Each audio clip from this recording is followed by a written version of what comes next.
காங்கிரஸ்,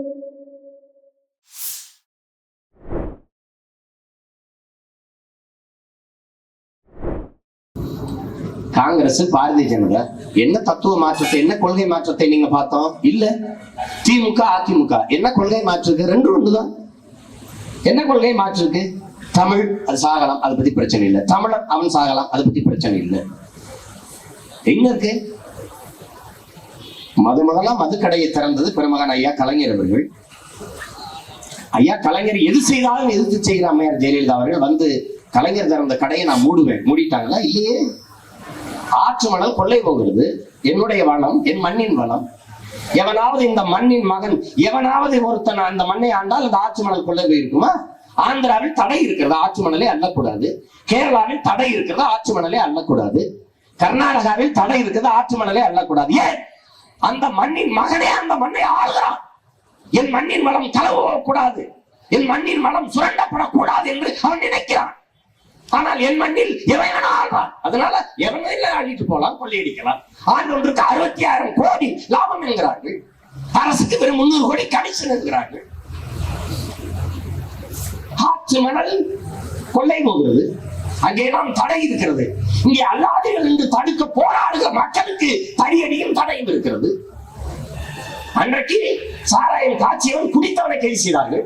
இன்றைக்கு சாராயம் விற்காதீர்கள் என்று போராடுகிற மக்களை கைது செய்து உள்ளே போடுகிறார்கள். வரலாற்று பெரும் புரட்சி மாற்றம். படிக்க வச்சு அழகு பார்க்கிற அரசை நாம் பார்த்திருக்கிறோம். குடிக்க வச்சு அழகு பார்க்கிற அரசின் அதிகாரிகளையும் ஆளுபவர்களையும் எங்கே பார்க்கிறோம்? தெருவுக்கு 2 படிப்பகம் திறந்தால் படிப்பான், நூலகம் திறந்தால் படிப்பான், அறிவு வளரும், சிந்திப்பான், கேள்வி கேட்பான். தமிழன் அறிவு தெளிவு வெற்றி விடுவான். குடிப்பவன் திறந்தால் குடிப்பான், மயங்கி கிடப்பான். அவனுக்கு உழைக்கும் திறன் இருக்கிறது, உணர்வான். நம்ம இஷ்டத்துக்கு கொள்ளையடிக்கலாம். என்ன தத்துவ மாற்றம் இருக்குது? அதிமுக மேடையில் ஏறும், கலைஞரையும் அவர் குடும்பத்தையும் திட்டும். திமுக மேடையில் ஏறும், அம்மையார் ஜெயலலிதாவும் ஆட்சியும் திட்டும். இதுதான் தத்துவம். மாற்றம் என்ன இருக்கு? என்ன இருக்கு? அரை நூற்றாண்டுகளாக இந்த மண்ணை ஆளுது. திமுக அதிமுக மாறி மாறி. ஐயா கலைஞர், ஐயா எம்ஜிஆர், அவர் செத்து போனார், அம்மா ஜெயலலிதா. கட்சியாவது இவங்க ஆரம்பிச்சாங்களா? உங்கள் பிள்ளைகள் நாங்கள் படம் எடுத்து பஞ்சம் பிழைக்க வந்தவன்னா எல்லாத்தையும் விட்டுட்டு கத்தி கத்தி சாகணும் தேவை என்ன வந்தது? என்ன வந்தது? என் வருமானத்தை விட என் இனமானம் பெரிது என்று நாங்கள் போராடி கொண்டிருக்கிறோம். ஐயா கலைஞர் ஆரம்பிச்ச கட்சி அது. பேரறிஞர் அண்ணா என்ற பெருமகன் 4 நூற்றாண்டாக உழைத்து உருவாக்கின கட்சி. அவர் இறந்து போனா கைப்பற்றிக் கொண்டார். அம்மையார் ஜெயலலிதாவுடைய கட்சியா? இல்லை. ஐயா எம்ஜிஆர் அவர்கள் உருவாக்கிய கட்சி. அவர் இறந்து போனார், கொடியோடு கட்சியோடு எல்லாம் கட்டடத்தோடு கைப்பற்றி கொண்டார். கொடி சின்னம் எல்லாம். ஐயா கலைஞர் அவர்கள் கட்சி ஆரம்பித்திருந்தால் அவருடைய மனைவியில் கூட அந்த கட்சியில் சேர்ந்திருக்க மாட்டார்கள். அம்மையார் ஜெயலலிதா உருவாக்கி இருந்தால் அவர் நிழல் கூட அந்த கட்சியில் இணைந்திருக்க. நாங்கள் அப்படியா? ஊர் ஊரா ஓடி போய், நீ தமிழன், நீ படையாச்சி இல்ல, நீ பறையர் இல்ல, நீ நாடார் போனார் சிக்கியார் இல்லடா, நீ தமிழன், நீ இந்து இல்லடா, இஸ்லாம் இல்லடா, கிறிஸ்தவன் இல்லடா, இவனை புடிங்கி சேர்க்க முடியும். எருமாட்டு தோல் கூட குத்துனா வலிக்கு, கொசு கடிச்சா வலிக்கு. இவனுக்கு எதையுமே உரைக்காது. இவன் இந்து, இவன் இஸ்லாம், இவன் கிறிஸ்தவன். இந்து மேல அடி, அப்பதான் அவனுக்கு வலிக்கு. இஸ்லாமியர் மேல அடி, அப்பதான் அவனுக்கு வலிக்கு. கிறிஸ்தவ மேல அடி, அப்பதான் அவனுக்கு வலிக்கு. இதுல எவன் அடிச்சாலும் எனக்கு வலிக்கு. ஏன்? அவன் தமிழன் என்ற உணர்வு எனக்கு, அவனுக்கு. இதுல சாதி, தமிழனுக்கு சாதிமானம் இருக்கு, மதமானம் இருக்கு, தன்மானம் கூட இருக்கு, இனமானம் இல்ல. இல்ல, நிரூபிக்கப்பட்டிருக்கு. 4 பேரை ரோட்ல போட்டு அடி, இப்படி அடி, சாலையில் அடி, கேட்க உனக்கு ஆள் இருக்கா?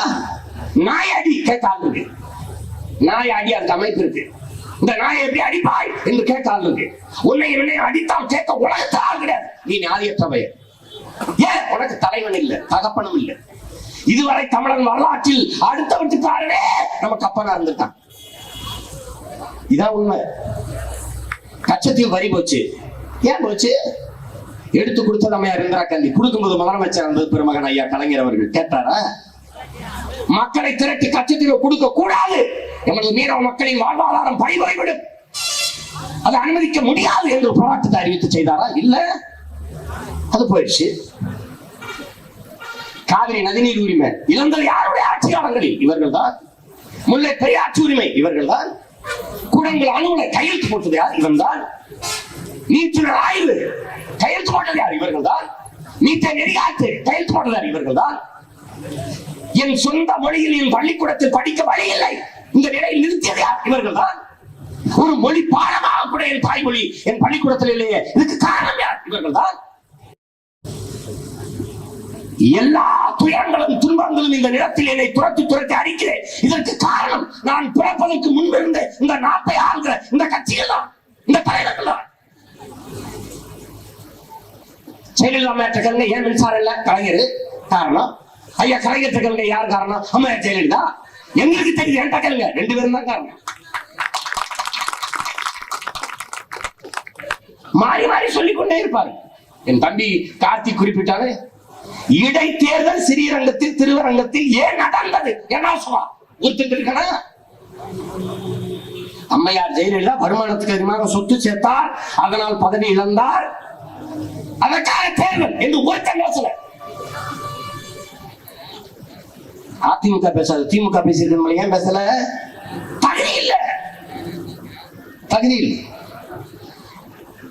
எப்ப பொண்டாட்டி உள்ள போவா, எப்ப மக உள்ள போவா, எப்ப மய உள்ள போவான்னு தெரியாம இருக்கும்போது எப்படி பேசுவீங்க? என்ன தகுதி இருக்குது?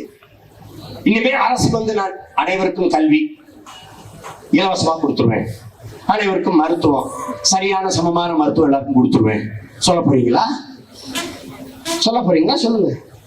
உடனே கேட்பான், 5 முறை முதலமைச்சர் அந்தியில் என்னத்த பண்ணீங்கன்னு கேட்பான். ஊழலை ஒழிச்சிருவேன் சொல்லுவீங்களா? உற்பத்தி செய்தே நீங்க தான். ஊழல்ங்கிற வார்த்தையை உலகத்துக்கு அறிமுகப்படுத்தியதே நீங்க இல்ல. என்ன சொல்ல முடியும்? சொல்லுங்க பாப்போம். லஞ்சம் அது ஒழிச்சுவேன் பேசுவீங்களா? இவெல்லாம் என்ன பண்ணி கிழிச்சேன்னு கேட்பான் மக்கள். எதற்குமே அருகதை இல்லை பேசுறது.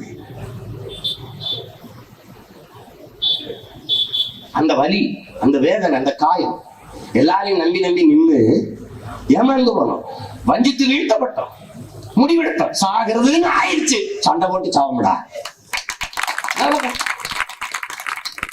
அதை கத்துத்தந்தது யார்? என் தலைவன். சரணடைந்து சாவதை விட மானத்தோடும் வீரத்தோடும் சண்டைக்கு சாவலாம். அப்ப முடிவெடுக்கிறோம். இவங்களை நம்பி நீ பயன் இல்லை. நாமே மாற்றுடா, நாம எழுந்துரும்டா. வந்தவன் போனவர்களா வாக்கு செலுத்தி வாழவன் ஆள வச்சு ஆத்தாள் அப்பனி எனக்கு ஒரு தடவை வாக்கு செலுத்த மாட்டானா? உத்தரப்பிரதேசத்தில் ஒரு மாற்று அரசியல் புரட்சியை முன்னெடுத்தான் கன்சிராம் அவர்கள். முழக்கத்தை வச்சான், நமது வாக்கு நம்மை ஆளவா, நமது வாக்கு நாமே ஆளவா என்ற முழக்கம். என்ன ஜெயலலிதா, கருணாநிதி, ஸ்டாலின், விஜயகாந்த் இருக்கிற தகுதி எங்களுக்கு இல்லாம போயிடுச்சு? ஒருத்தன் கேட்கிறான், நீங்க முதலமைச்சராகத்தான் கட்சி ஆரம்பிச்சீங்களோ? முச்சந்தில கத்திட்டு சாகோட கட்சி ஆரம்பிக்கிறோம் முட்டா பிள்ளை. இதே விஜயகாந்த் கேட்கல, நீ முதலமைச்சராக கட்சி ஆரம்பிச்ச. ஜெயலலிதா ஏன் கேட்கல? கருணாநிதி ஏன் கேட்கல? ஸ்டாலின் கேட்கல? இந்த மண்ணின் பிள்ளைகளுக்கு, இந்த மண்ணின் மக்களுக்கு இந்த மண்ணை ஆள வேண்டும் என்ற கனவு கூட வரக்கூடாதுன்னு நினைக்கிறான். கனவுல கூட நான் இந்த நாட்டை ஆளணும் என்ற எண்ணம் தமிழ் பிள்ளைகளுக்கு வரக்கூடாதுன்னு நினைக்கிறான். கேட்கிறான், குற்ற உணர்ச்சி விதைக்கிறான். நீங்க முதலமைச்சர் ஆகிறோம், அது என்னடா பெரிய இதாடா? எப்படி இருக்கு? ஒரு தாழ்வு மனப்பான்மையை தமிழகத்தை விதைக்கிறது. உனக்கு எல்லாம் முடியாது. அதனால என்ன செய்யலாம்? ரஜினிகாந்த் ஓடியா, விஜயகாந்த் ஓடியா. நான் மகாராஷ்டிரா ஆளட்டுமா? நான் கர்நாடகாவில் முதலமைச்சர் ஆக்கிரட்டுமா? ஆக்கிடுவானா? என்னைய 1 கோடி தமிழர்களா கர்நாடகத்துல, இந்த கர்நாடகால ஒரு அங்கீகாரம் இருக்காடா? ஒருத்த மனுஷனான நம்மள 1 கோடி. வந்தவன் போனவெல்லாம் வாழ வச்சுட்டு, வந்தவரையெல்லாம் வாழ வைக்கும் தமிழகம். இவர் வாடகை வீட்டுல குடியேறாரு, எல்லாரையும் வாழ வச்சுட்டு. என்ன வச்சிருக்காங்க? சுடுகாடு. சாதி மதம் வச்சிருக்க, அதுல அடிச்சுக்கிட்டு செத்தா புதைக்க சுடுகாடு வச்சிருக்க. வேற ஏதாவது வச்சிருக்க?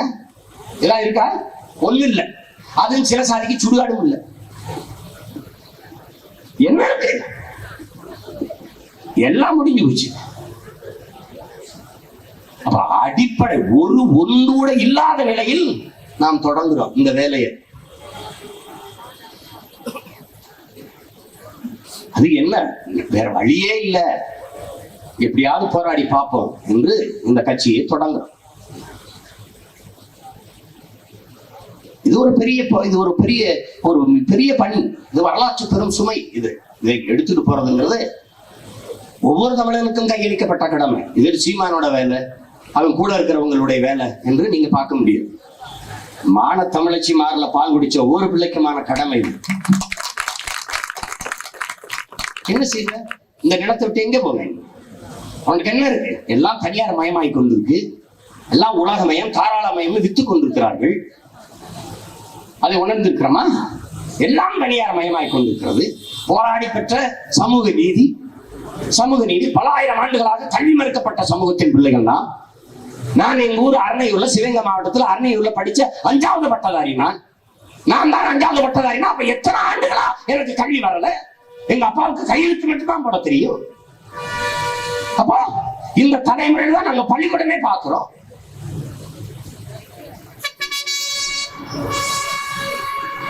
அப்ப என்ன இருக்குது? இதுல தனியார் மையம், சமூக நீதி. தந்தை பெரியாரும் பெருந்தலைவர் காமராஜர் போன்ற பெருமக்களும் போராடி நமக்கு சமூக நீதியை பெற்றுத் தர்றாங்க. வகுப்புவாரி பிரதிநிதித்துவம், ஒடுக்கப்பட்ட தாழ்த்தப்பட்ட பிற்படுத்தப்பட்ட சமூகங்களுக்கு இடஒதுக்கீடு, அது பயன் இருக்குதா? எல்லாம் தனியார் மயம். கல்வியும் மருத்துவமும் வேலை வாய்ப்பு எல்லாம் தனியார் மயமாய் போனதனால் அவன் எங்க ஒடுக்கப்பட்ட சாதியாப்பா, நீ பழங்குடியா, நீ தாழ்த்தப்பட்டவனா என்று கேட்கிறானா? இல்ல. எவ்வளவு மதிப்பெண், எவ்வளவு பணம், அதான் கேட்கிறான். கல்லூரிக்கு போய் இடம் கேட்டா நீ எவ்வளவு மதிப்பெண் வச்சிருக்கிற, எவ்வளவு பணம் வச்சிருக்க, அதான் கேட்கிறான்.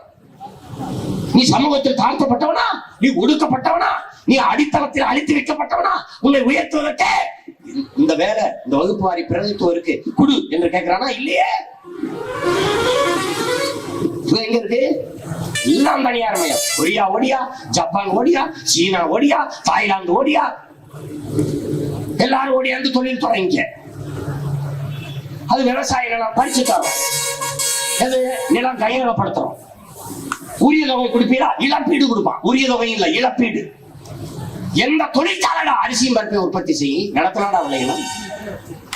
அது எங்களுக்கான கேள்வி இருக்கா? பணத்தை வச்சுக்க சோத்துக்கு நடக்குமா? மண்ணே நடக்குதா? ஏன்னா கேட்கிறானா? கேட்க மாட்டான். கேட்டா டெவலப், வளர்ச்சி. இதை பேசுற நாங்க 10ஆம் வசதிகள், படிப்பறிவில்லாதவர்கள், பாமரர்கள், தேச துரோகிகள். யார்? நான்.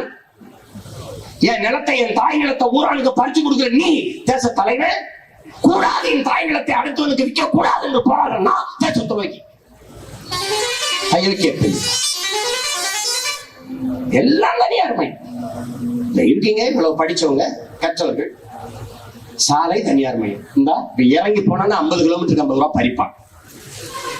அன்னைக்கு ராத்திரியில முகம் தெரியாம முகத்தை கட்டிக்கிட்டு மனசு கட்டிக்கிட்டு கத்தியை கட்டி சட்டப்பையில எவ்வளோ வச்சிருக்கேன் எடா அப்படின்னு பறிப்பான். இது வழிப்பறி. அன்னைக்கு கத்தியை காட்டி பறிச்சான், இன்னைக்கு கட்டையை குறுக்க விட்டு பிடிக்கிறான். 50 ரூபாய் எவ்வளவு இருக்க? அது சட்டப்படி குற்றம், இது சட்டப்படி சரி. எவ்வளவு காலத்துக்கு நான் பறிப்பிய தெரியாது, ஏன்டா பறிக்கிறீங்க தெரியாது. இந்த விலையெல்லாம் 50 ரூபாய்ங்கிறத யாரா தீர்மானிக்கிறா அதுவும் தெரியாது. எப்படி இருக்கு? நான் அடிமையாக வாழ்ந்த வெள்ளக்காரனுக்கு அன்னைக்கு கூட நான் 50 ரூபாய் கட்டி கடந்து போகல. விடுதலை பெற்ற இந்தியாவில் 50 கிலோமீட்டருக்கு 50 ரூபாய் கட்டி கடந்து போறேன். நான் அடிமையா விடுதலை பெற்றவனான்னு நீங்க தான் முடிவு.